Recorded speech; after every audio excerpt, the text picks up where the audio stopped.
في الحلقة دي هنتعرف على أبناء الفنانين، منهم المشهور ومنهم اللي لسه في بداية طريقه، بس هتتصدم لما تعرف أبناء فنانين بيمثلوا وبنشوفهم في أفلام ومسلسلات كتير، بس احنا ما نعرفش دول أولاد مين. تابع معايا الحلقة للآخر، بس اعمل لايك واشتراك في القناة وفعل زر الجرس علشان يوصلك كل جديد. أول واحد معانا النهاردة الممثل الشاب تيام قمر، واللي ظهر في مسلسل خيانة عهد، ده ابن الفنان الكبير مصطفى قمر. الفنان الكبير والمشهور أحمد صالح، ده ابن الفنان الكبير الراحل خالد صالح. الفنانة جميلة عوض، واللي شفناها في فيلم بنات ثانوي، دي بنت المخرج الكبير عادل عوض والفنانة رندا. الفنان كريم عبد العزيز، واللي ظهر في طفولته مع الزعيم عادل إمام والفنانة العظيمة السندريلا سعاد حسني، واللي قدم الكثير من البطولات في تاريخ السينما، هو ابن المخرج الكبير محمد عبد العزيز. أنا عندي انضباط،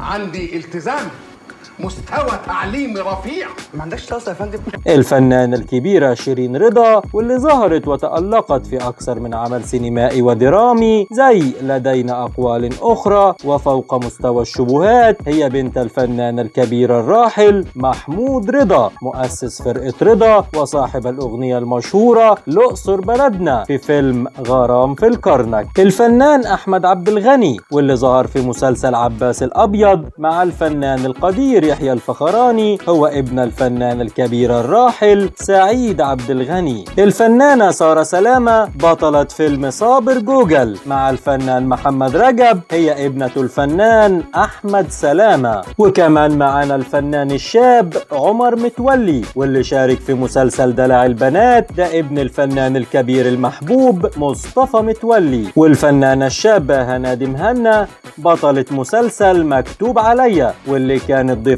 شرف في مهرجان المزاريطة السينمائي الدولي، دي بنت الموسيقار الكبير هاني مهنا. الفنان الشاب يوسف نور، هو ابن الفنان الراحل العظيم وائل نور. والفنانة القديرة والمتألقة حنان مطاوع، بطلة مسلسل بنت القبائل، هي ابنة الفنان الكبير كرم مطاوع والفنانة سهيرة المرشدي.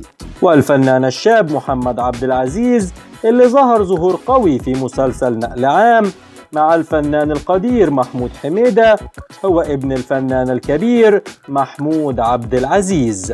الفنانة الشابة ميرت أسامة، هي ابنة الفنانة شيرين، بطلة مسرحية المتزوجون مع الفنان القدير سمير غانم.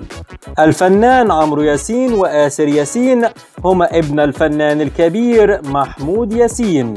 الفنانة القديرة ريهام عبد الغفور، هي ابنة الفنان الكبير أشرف عبد الغفور.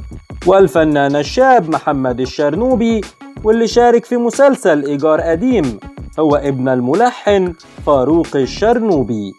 الفنانة منى شلبي، هي ابنة الفنانة المعتزلة زيزي مصطفى. الفنان زكي عبد الوهاب، هو ابن الفنانة القديرة ليلى مراد. الفنانة الشابة أميمة زكريا، واللي شاركت لأول مرة في فيلم الفيل في المنديل، هي ابنة الراحل الكبير طلعت زكريا. والفنان حسام الحسيني، واللي شارك في فيلم نور عيني مع الفنان تامر حسني، هو ابن الفنانة نهال عنبر. ودي كانت حلقتنا عن نجوم الفنانين الشبان اللي ما كناش نعرف عنهم كتير من قناتنا عكس التيار. لو عجبتك الحلقة اعمل لايك وسبسكرايب للقناة وفعل زر الجرس علشان يوصلك كل جديد.